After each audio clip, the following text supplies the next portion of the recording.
Hello team, welcome back to the podcast. This is episode 55. Let's talk about why I don't think you should launch an online course. Well, at the very least, until you have listened to this episode. Now, of course, there are going to be loads of caveats to this sweeping statement that you shouldn't launch an online course. We're going to talk in this episode about timing. We're going to talk about myths. We're going to talk about the nuances of building a business in the health and wellness space, specifically as an expert or a practitioner. And, what you really need to be thinking about with regard to your offers, your programs, what it is that you sell, how you serve your clients, and decide from that place whether now is the right time for you to be launching an online course. Because as it stands, when you enter into the realm of social media and you stare down the barrel of your Instagram feed and you see all of those marketing gurus telling you how profitable and lavish the lifestyle is of an online course creator and how you can do it too, and et cetera, et cetera. I love their enthusiasm. And frankly, I'm not here to poo-poo the message of those marketing gurus because there is a place for online courses. What really gets my goat is the lack of honesty and transparency around what it really takes to launch an online course and what you're supposed to do in the meantime whilst you're not making any money. Because frankly, it does take a lot of time and energy to build an online course. It takes a lot of expertise, not only with respect to what you're teaching, but also with respect to the marketing and tech that makes a course successful and makes people want to finish it, makes people want to talk about it. I'm going to share some of my personal experience in building online courses.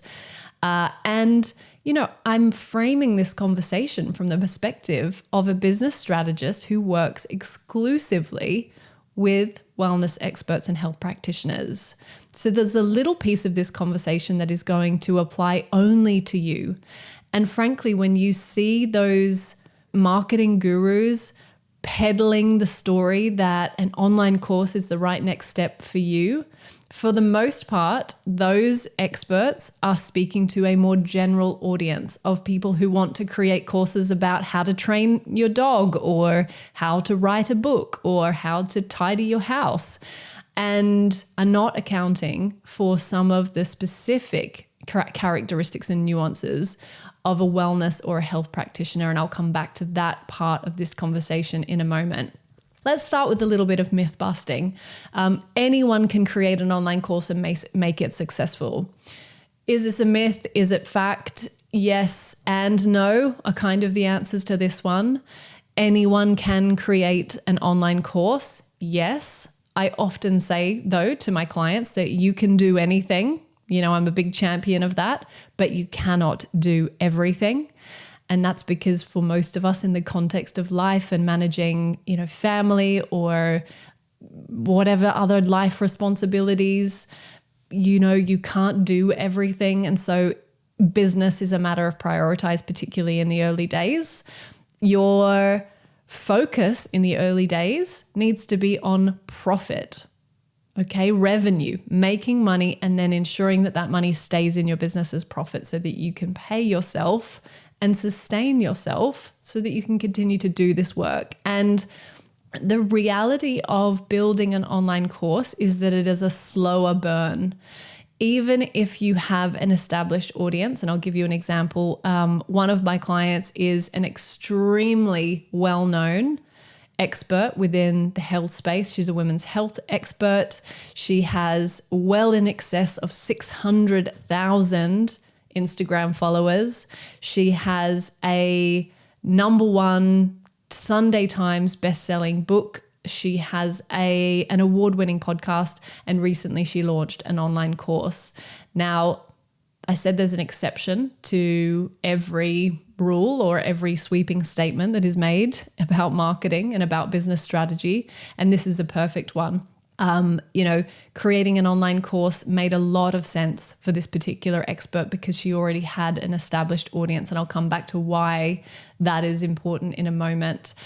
My point, however, is that anyone can create an online course and make it successful, but you need to question whether the timing is right for you in your business if revenue needs to be a priority.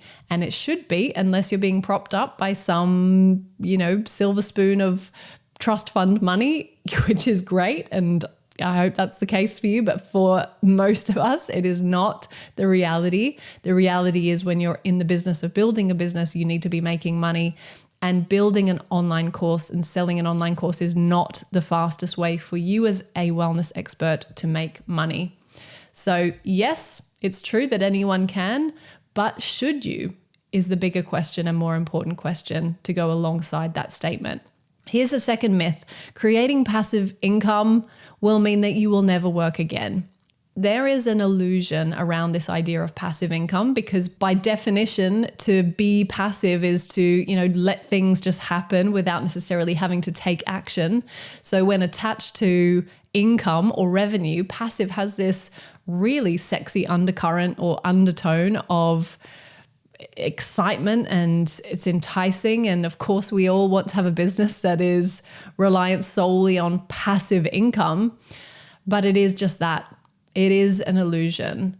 Passive income is something that happens when you have built an extraordinarily strong foundation. I'm talking about having a massive audience. I'm talking about having a team around you that are putting products, messages, content out into the world so that you don't have to do that.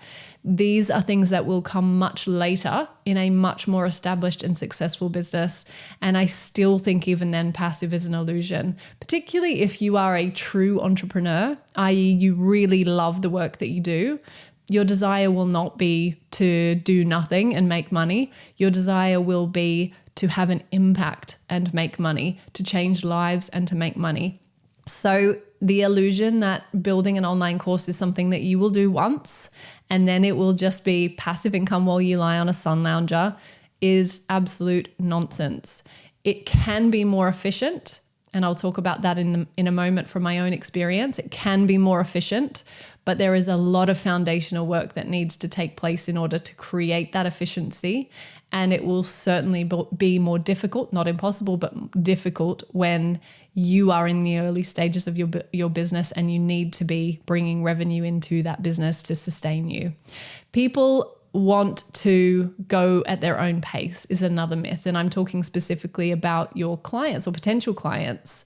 There's an argument that online courses are great for people who want to go at their own pace. So a self-study online course or a group course. And again, this is kind of a yes or no answer. The truth is, yes, you will have clients that will be happy to pay less and to go at their own pace. However, the trend, generally speaking, in the wellness industry is that there is a greater desire for personalization of health and wellness information, and that your clients will be coming to you to support them with implementation. There's an important phrase that I say often, and I've probably said it on the podcast before, so you may have heard me say it before, and that is that people will come to you to pay you for implementation, not information. So an online course is great in that it's typically designed to provide a whole host of information and then give some stepping stones for taking action. But you, in your role as coach and expert, will be better able to deliver that implementation support to an ideal client in the form of one-to-one service contact or, one-to-one programming, which we'll talk about in a moment as the alternative first step in your business to launching an online course. So yes, people do want to go at their own pace. However, when you're first starting out, you need to remember that having a group of people going at their own pace assumes that you know what that group of people need to be focused on. You know how to create a unique programming experience for them that is different to everything else in the marketplace and that is high value and that gets them to the result that they desire. And my argument for you to consider would be that expertise, being able to achieve that, in a self-study online course will come later in your experience of being an expert in your field, like it did for me. And I'll share my experience in a moment. But you need to know a lot about how clients get results, how they think, what works and what doesn't work in terms of what you teach. And with that information, you're in a better place or a better position to be able to create an online course, which is why, fundamentally, you're probably getting the sense of my perspective on this already, which is that online courses and memberships and these more passive, in inverted commas, propositions in your business are better later on in building your business. They are a better proposition commercially to launch later on, whereas your initial focus really should be, and I teach this inside my Consistent Clients program, really should be on serving clients one-to-one in that highly personalized capacity that industry trends suggest are much more desirable and needed and in demand in the marketplace right now. And as a side note, as a bonus to that, are actually what you can charge more for anyway. So you are better placed financially to build those foundations upon which you can launch more passive propositions later in your business. Okay, one other thing that I see heavily messaged around passive online course income is that you don't need a large audience. And again, I would argue that this is a myth rather than a fact.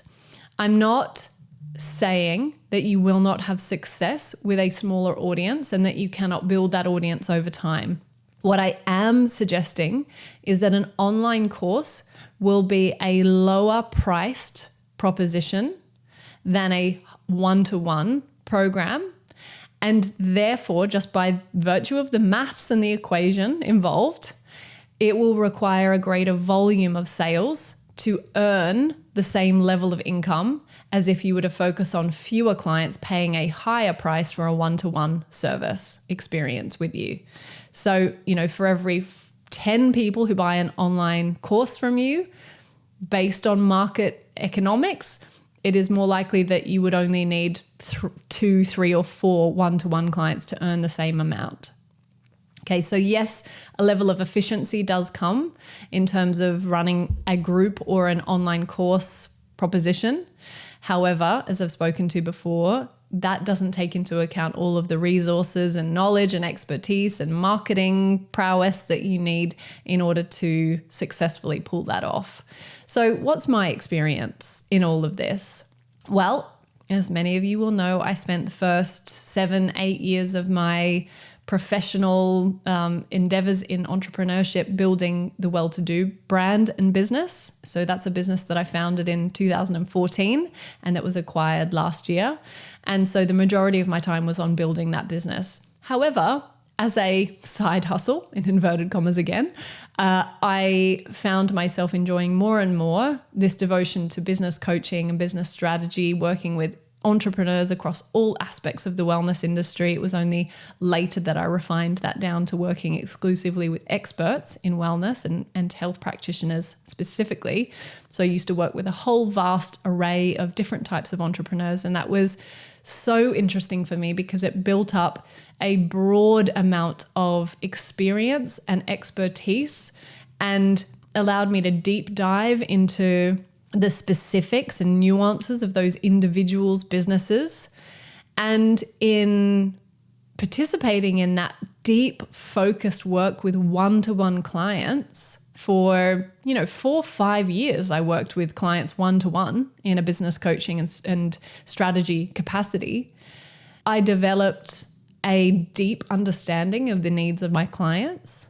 I developed a deep understanding and empathy towards their challenges and problems and symptoms and the solutions that they needed. I developed a deep understanding of the commonalities and the types of scenarios that were coming up time and time again across clients. So that consistent theme or those consistent themes that I saw represented across clients. And that knowledge and that experience is ultimately 5 years on from working one-to-one with clients, what shaped what I knew would make a valuable online course. So although I, in some ways, wished I had have done it a little sooner, waiting those 5 years and learning how to demonstrate value to a larger group of my ideal client in the form of an online course was only possible because of that time investment and that experience that I garnered through one-to-one delivery. And this is where I speak directly to you as a health practitioner.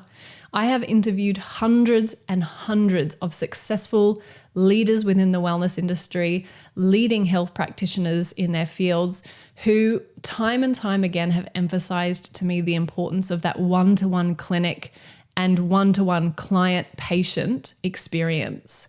That is what has shaped their depth of knowledge. That is what has helped them to get clarity on their niche. Albeit, I think there's a faster way to get clarity on your niche, and I teach that framework in my programs.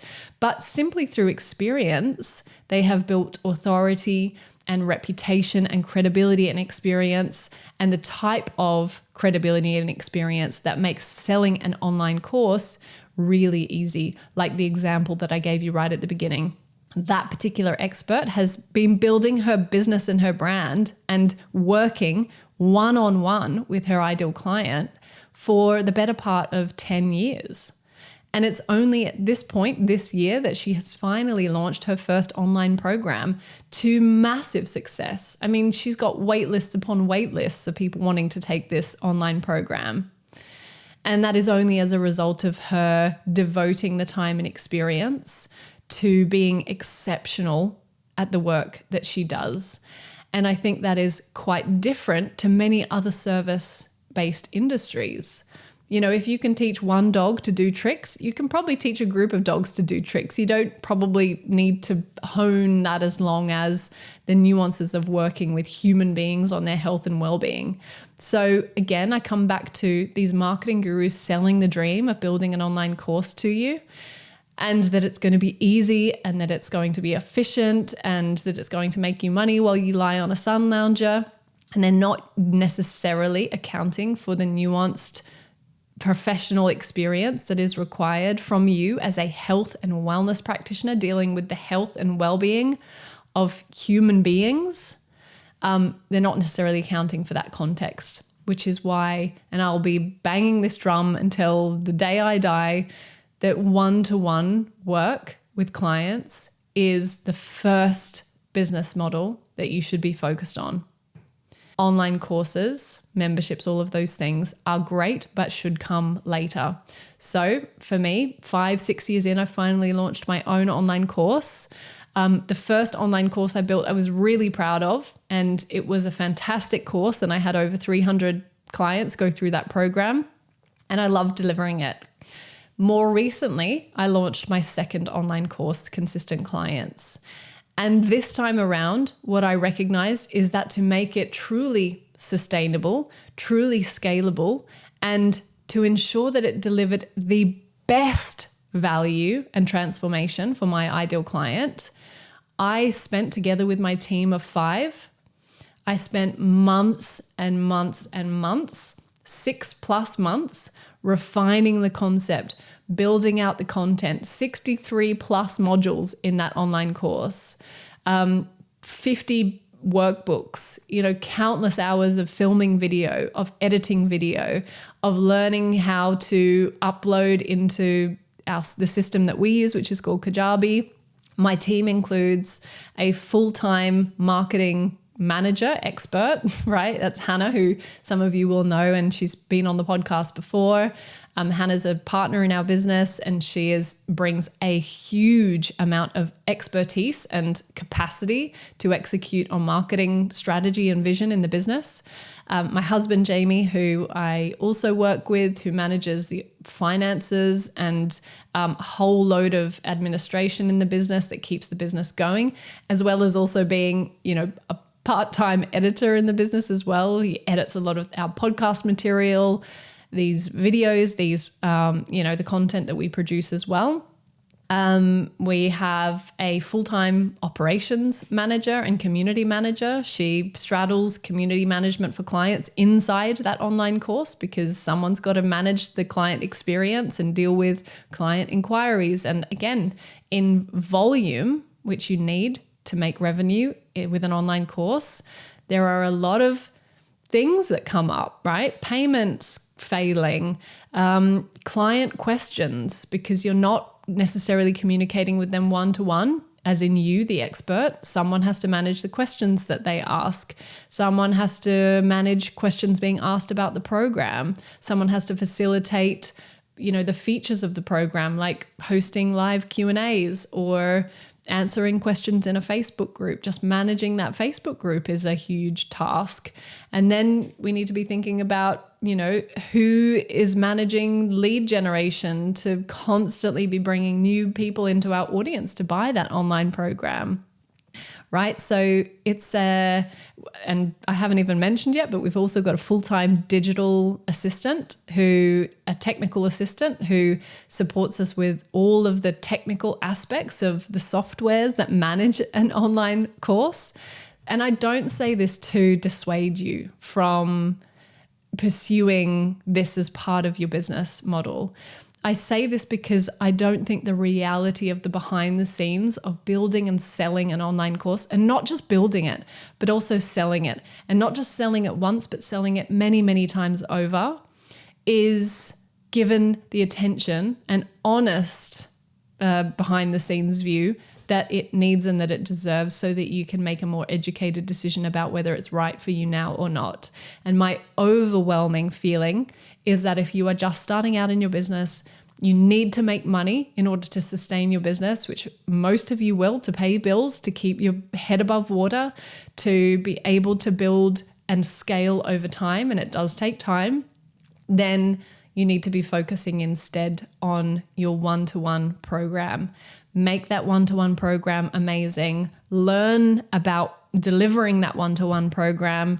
What makes it work? What doesn't make it work? What do your clients love about it? What do they hate about it? And then all those learnings eventually become the foundations upon which you can create an incredible online course. All of the revenue that you generate from becoming a leader in your field and becoming sought after through those one-to-one programs can be reinvested back into the team that I just described, that it really takes to build something sustainable in the online course space. So that's how I primed my business so that more passive options were available to me. And when I talk about passive, I just mean I'm not doing everything. I am still recording this podcast. I'm still creating content for you to show you and showcase value to you so that you know that, if this is good, then imagine how good Consistent Clients is, my signature program, which, by the way, it's absolutely incredible value. And our clients talk about how amazing it is all the time. But it comes from 6 years of coaching clients. It comes from 8 years of building a business as well. And so it's that experience and credibility and those qualifications that I have built that course upon to make it successful and to make it sell not only now, but also many times over in the future. So what do I suggest instead? If it's not an online course, because you haven't yet built and sustained that audience, because you haven't yet got the resources to invest at the level that I described. And by the way, I might not be speaking directly to you. If you are someone who has a large audience, let's have a separate conversation, because it might be the right time for you to launch an online course. If you have significant funds, i.e. you are at a later stage in your life and you want to go all out and build a team around you and start your business with a heavy investment at the forefront, maybe an online course is for you. But for the majority of clients that I work with, for the majority of you listening, it just won't be the right time. And instead, what I suggest is that as a health practitioner, as a wellness expert, you ask yourself, what are the main attributes and qualities that your ideal client will be looking for? And the answer, I hope, in your mind, the things that come to mind will be credibility, will be authority in your field of expertise, will be experience. And the best ways to garner all three of those qualities that your clients are looking for is through delivery of a one-to-one program.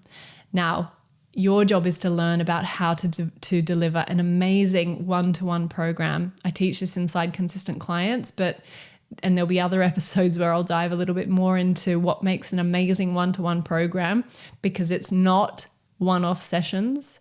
It's thinking about a whole framework of delivery that makes it sustainable, that makes it profitable, that makes it enjoyable for you, where you can get good at selling that online program and refine it over time, where it's backed by a signature expert methodology. So there's a lot that goes into just mastering delivering one-to-one. And, identifying those qualities, by the way, shouldn't make you panic, right? Oh, I don't have a load of expertise yet. I don't have a load of experience. That's okay. This is still your starting point. This is still where you need to begin your journey of building a wellness expert brand. It, instead of panicking you, should inform your business model, right? I'm committed. I'm committed to those things. I'm committed to making an amazing one-to-one program. I'm committed to mastering the art of selling a one-to-one program. I'm committed at getting good at delivering it.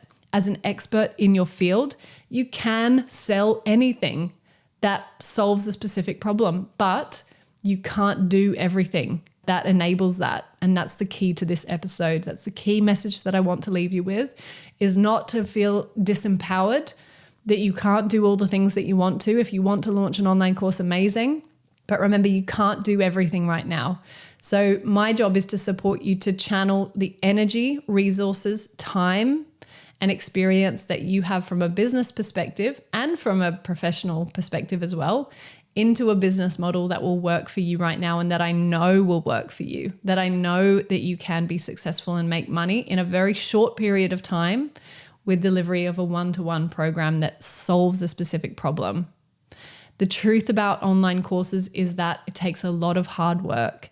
It takes a lot of know-how, and it takes a lot of resource, and it requires volume. It is a volume game. You are in a great position to get traction with a small number of clients delivering one-to-one. So that's where your head should be at. And I'm going to talk about this in future episodes more and more as I bang the drum about where to get started and where to get traction as a wellness expert. So I hope that this has been useful.